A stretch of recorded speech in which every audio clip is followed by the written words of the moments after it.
ကဲအားလုံးပဲမင်္ဂလာပါဒီတစ်ခေါက် reading လေးရကြတော့ကိုနဲ့ဝေးကွာသွားတဲ့ relationship တွေပေါ့နော်ဝေးကွာနေတဲ့ relationship တွေအခုချိန်မှာအဆင်မပြေတဲ့လူတွေတယောက်နဲ့တယောက်ကိုပြန်အဆင်ပြေဖို့အတွက်စောင့်နေတဲ့လူတွေပေါ့နော်အဲ့ဒီအတွက်ကိုခက်လေးဆွဲပြီးတယ်ပေါ့နော်ဒီခက်လေးတွေဆွဲလိုက်တဲ့ချိန်မှာမြင်တဲ့အတိုင်းပဲဒီမှာတည်ရမလား RIP ရဲ့ဒီဘက်မှာကြော်လဲအယိုးကောင်းနေဆိုတော့ကျွန်မရီမိသွားတယ်ပေါ့နော်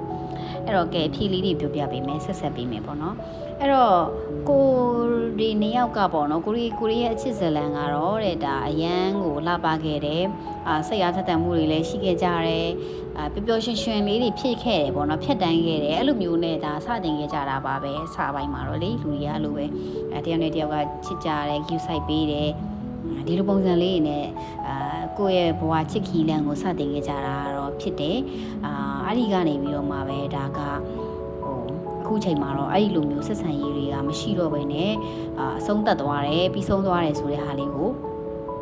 တေချာလေးသူကလာပြောနေတာပေါ့နော်အဲ့လိုပုံစံလေးတွေပြောနေအဲ့တော့ဒီခက်ကလေးပေါ့နော်ခက်ဆာ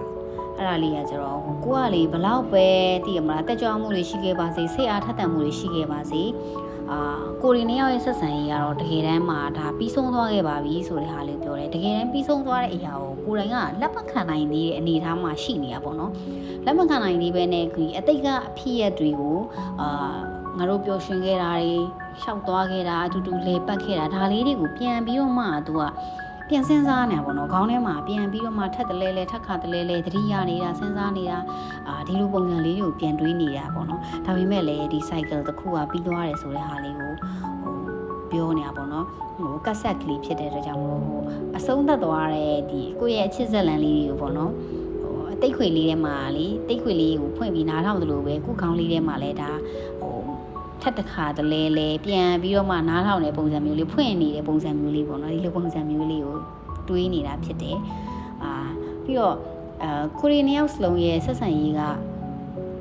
ပြီးဆုံးသွားတာတော့ဖြစ်တယ်ဒါပေမဲ့လည်းပြီးဆုံးသွားပြီးနာကျင်ရတယ်ပြီးဆုံးသွားတဲ့အတွက်ကြောင့်နာကျင်ရတယ်အဲ့လိုနာကျင်နေပေမဲ့လည်းနောက်ထပ်အခွင့်အရေးရှိအောင်မလားဆိုတော့လေမရှိတော့ဘူးပေါ့ဒါတချို့ relationship တွေကဒီထဲမှာပါလိမ့်မယ်နော်လုံးဝ relationship ကအပီးတိုင်းပြီးဆုံးသွားပြီပေါ့နော်နာကျင်တယ်တိုးတော်လည်းပဲအခွင့်အရေးရှိအောင်မလားငါနာကျင်နေပေမဲ့ဒုတိယအခွင့်အရေးကတော့ရှိအောင်မှာပါဆိုပြီးမျှော်လင့်နေရတယ်ရှိကောင်းရှိနိုင်တယ်ဒါပေမဲ့လည်းနောက်ထပ်အခွင့်အရေးဆိုတာတော့မျှော်လင့်ချက်အရင်နဲ့ပါပါတယ်ဆိုတဲ့ဟာလေးကိုပြောပြပေးတယ်အဲ့တော့ဒီအဆုံးသတ်သွားတဲ့အခြေအနေရဲ့နောက်ထပ်အခန်းကဏ္ဍတစ်ခုမှာကိုမှရှိနေပါတယ်အဲ့ဒါကြောင့်ဘာဖြစ်လို့လဲဆိုတော့ဘာအခန်းကဏ္ဍလဲဆိုတော့ကိုယ့်ရဲ့ personal group ဖြစ်ဖို့ကိုနိုင်ကိုပြန်ချစ်ပေးဖို့အတွက်အချိန်ကြာလာပြီချားလူကိုချစ်ပြီးတော့မှချားလူကြောင့်လည်းကိုယ်ကစိတ်ပင်ပန်းမှုတွေအများကြီးဖြစ်ခဲ့တဲ့ဟာတွေကပြီးဆုံးခဲ့ပြီဒါဟောက်ထားတင်နေပြီကိုချစ်ပေးဖို့အတွက်ကိုအများကြီးစူးစမ်းဖို့ကိုယ့်ရဲ့လုပ်ငန်းစီးပွားရေးကိစ္စတွေပညာရေးပိုင်းဆိုင်ရာတွေမှာကိုသင်ယူလို့လာဖို့အတွက်ကိုဒါအချိန်ရောက်လာပြီသူရဲ့အဲ့ divine timing ရောက်လာပြီဆိုတဲ့ဟာကိုသူကပြောပြပေးနေတယ် universe ကလည်းဒီလိုပဲကိုဖန်တီးပေးထားလိုက်တာဖန်တီးပေးထားလိုက်တဲ့အတွက်ကြောင့်မလို့ကိုစိတ်ထဲမှာကိုနဲ့ရှိနေတဲ့အရာနာကျင်မှုတွေကိုဒါဖယ်ထုတ်ပြီးတော့မှနင်းလုံးရမယ့်ဟာရှိကိုရှိရဟေးဆိုပြီးတော့မှကိုလာပြီးတော့မှချပေးလိုက်တယ်လို့မျိုးပဲဒီလိုပုံစံမျိုးလေးပေါ့နော်ကိုဟာအဲ့ဒီအခွင့်အရေးတွေကိုဘဝအတွက်ကိုလုပ်ရမယ့်အခွင့်အရေးတွေကိုရရှိလာပြီးအချိန်ရောက်ရှိလာပြီးဆိုတဲ့ဟာတွေကိုပြပြပေးနေတာဖြစ်တယ်အဲ့တော့သုံးသက်ပြီးတော့မှဆက်ပြောပြရမယ်ဆိုတဲ့ခါကြလို့ရှိရင်ကိုရီနှစ်ယောက်ရဲ့ဆက်ဆံရေးတွေဟာပြီးဆုံးသွားပါပြီ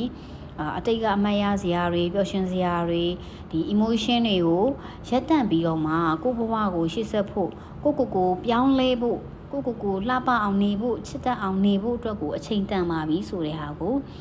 universe ကလာပြောပေးတာဖြစ်တယ်အဲ့တော့ဒီအဆုံးသတ်သွားတဲ့အရာကို